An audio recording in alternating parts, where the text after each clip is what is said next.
I want to get into this conversation and also say good evening to Wyatt Claypool, who's a senior Canadian journalist on the broadcast with us. Mr. Claypool, thank you so much for speaking to us. And I was just looking at, one of your posts, and that's quite interesting. So I'll tell the viewers about what you've written. He says, Canadians are tired of the political games Trudeau plays. From the start, Justin Trudeau's accusation against India, he says, smells funny. Then he lists about 6 interesting points. He showed no evidence. He has a history of smearing his opponents. He's permissive of the Khalistanis operating in Canada. He clearly holds a grudge against Modi and India since he embarrassed himself during the 2018 trip by bringing a convicted Khalistani assassin with him. The NDP leader Hardeep Singh, who's very warm to the Khalistani movement, has influence in Trudeau's government. Then he says there have been and still are Khalistanis in Trudeau's Liberal caucus. So, what you've done, Mr. Claypool, is that you've actually told us why Trudeau is acting the way he is. But clearly, coming in from someone who holds such a position of authority in Canada, what does he gain out of this? I mean, why has he been lying? Why has he not been speaking the truth? Well, I think what this was from the beginning was, one, it's again a way of getting back at Narendra Modi and the BJP, just because simply they actually opposed him, his foolish foreign policy actions by bringing people like Jaspal Atwal to India back in 2018 and whatnot. But I think one of the main things what he was trying to do was that he's really far down in the polls, just like Jagmeet Singh's NDP are very far down in the polls. So what they wanted to do was maybe set a patriotism kind of a trap, whereby if Pierre Poilievre and the Conservative Party in Canada doesn't back Justin Trudeau's ridiculous accusations against India, that maybe he would be able to accuse others in Canada of not being patriotic for backing what he was doing, and then ergo maybe he could have a rally around the flag moment for himself. And I just think that I think he's just too half-witted for it to actually work out in his favor. He just doesn't. I think a lot of people like myself, as soon as he made this accusation, there wasn't evidence right away. We knew that there was probably not going to be any coming with him. He's not exactly a subtle political character. So when he started saying that, oh, there's an ongoing investigation, I don't want to release any information while there's an ongoing investigation, you knew that he just didn't have anything yet. And when what came out yesterday from the Premier of British Columbia, that when he was briefed by the PMO as well as CSIS, that the only thing that they could show him was public domain information that you could find on Google, I really doubt that they actually have anything still in their back pocket that would actually indicate India was involved in the killing of Nijjar. And because you spoke about Nijjar, why don't you tell us more about how really he is perceived? When it comes to the law enforcement agencies, why do we have the Trudeau government literally shielding him, not telling the world that he was also on a no-fly list, and trying to just portray him as just another Canadian? Now, clearly that is a farce.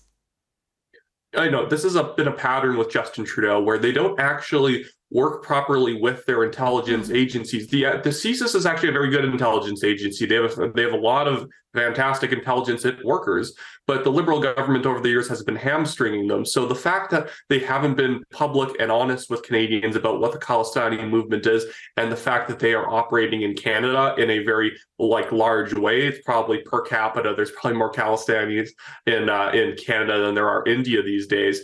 But with that being said, even when we were dealing with a scandal with the communist Chinese government trying to influence our elections and threaten our MPs and whatnot, that was something that the Trudeau government was not releasing publicly. They weren't letting Canadians know it. And it literally took CSIS having to leak information on Justin Trudeau about that scandal, just so that he would actually address it, take it seriously, and maybe push for measures to be taken so that maybe our elections aren't nearly as vulnerable to Chinese front groups trying to influence them. Okay, and I have to ask you another question that a lot of our viewers would want to know. What's been happening back home? What is the kind of coverage? What are the kind of questions, the responses we've heard from, citizens there? Are they really okay with Trudeau, his allegiance there to the Khalistani groups, his backing to them? Do they really believe that this helps him salvage his position there? Well, there's a growing number of Canadians, thanks to independent media in Canada, that are actually figuring out what the Khalistani movement is. And once they do, they're usually quite disgusted with both Mr. Trudeau and Mr. Jagmeet Singh. But the thing is that one of Justin Trudeau's biggest assets is the fact that a lot of our media is obviously government subsidized or directly funded, like the Canadian Broadcasting Corporation and other legacy media outlets that gets massive subsidies.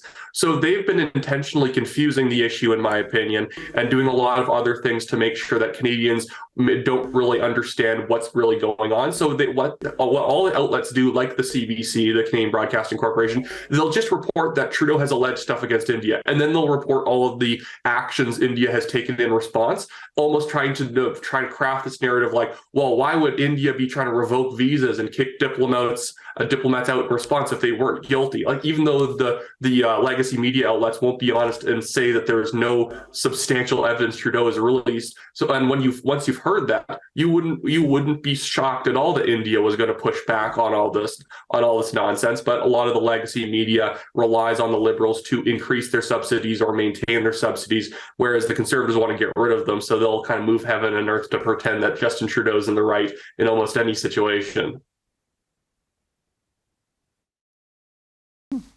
And you know what? India has also accused Canada of not acting upon what they are saying is specific evidence about criminal activities. There are also reports that specific dossiers were shared with the authorities there. Now, clearly, there hasn't been any action on that. Does this help his political position there? And see, because this has become such an international issue, Trudeau has been isolated. A lot of other G7 compatriots haven't even spoken for him. Yeah, I think what he's looking for is that he thought that he could get cozy with specific extremist front groups in Canada, because those groups tend to have a lot of money that they're willing to spend on politics. Obviously, Khalistani Canadians do not actually represent the average Sikh Canadian. They're obviously part of an extreme fringe.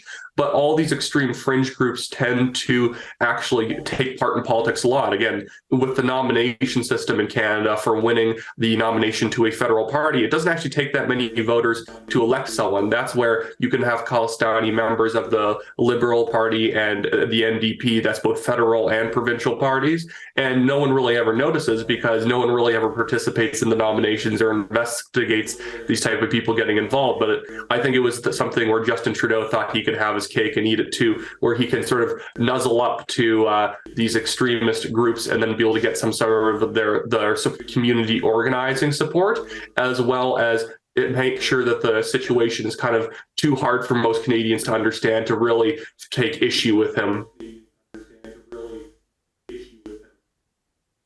And why, before I let you go, why don't you give me a position to understand what happens to Trudeau from here on? You know, will his domestic audience not ask him that when you talk of these, credible allegations, what really are these allegations? You know, you do not share any proof. A lot is being said that a lot of this is Googled, it's open source information. And going ahead, there has always been that narrative that Trudeau, is a minority government, cannot survive without the support of the Khalistani elements. But is that really the truth? Or there is more to this story than what meets the eye? I don't think that there's going to be an election until absolutely necessary in Canada, because they still have a couple of years until the 2025 cutoff date for their government. And even though they're being propped up by the NDP, the biggest issue for both Jagmeet Singh and Justin Trudeau is that their parties are extremely unpopular right now and basically borderline bankrupt when it comes to fundraising numbers. So the thing is, I think they're trying to lean into any community support that might give them outsized donations in the future, or be able to sort of help them slowly chip away at their polling deficit and be able to come back. But yeah, no, it's I think more Canadians need to know about this. It's one of those things where I, again, think the legacy media over time is going to try and bury the story and just think that it was some sort of weird spat on the international stage, too hard to understand. Like, it's insane what Justin Trudeau effectively tried to do to Modi and the Indian government was like a 2.0 version of the Steele dossier used against Donald Trump. There's just a bunch of nonsense information in there to try and get the maximum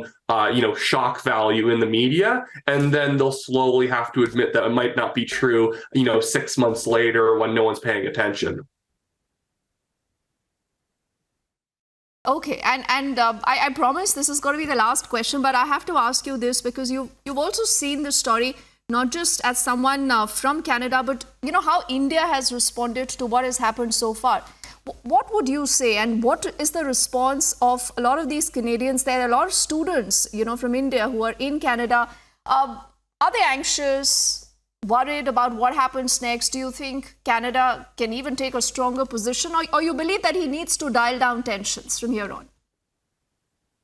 Well, I know a lot of Indian students just from people I work with who are a little bit concerned about either going to university in Canada or people trying to immigrate to Canada, because if Canada is sort of acting this recklessly under Trudeau, and he's not really building up people's confidence that if they happen to immigrate to Canada or they happen to go to university in Canada, that the relationship between Canada and India is going to hold up well enough that they can finish whatever they're doing in Canada before they come home. And I think that one of the things that's also going on here is that I think that Justin Trudeau his ego is really going to get in the way of actually resolving this issue properly. I don't think, again, Canadians understand the anger of Indians, but again, it's just because they also don't even, like, I would say 90% of Canadians still don't quite know what a Khalistani extremist is. So that's one thing that really needs to be done, is that we need more education in Canada around an issue like this, because it's pretty insulting to an ally that we don't realize that we've become effectively a home away from home base for an extremist element that, you know, wants to create a breakaway theocracy that's that's explicitly anti-Hindu.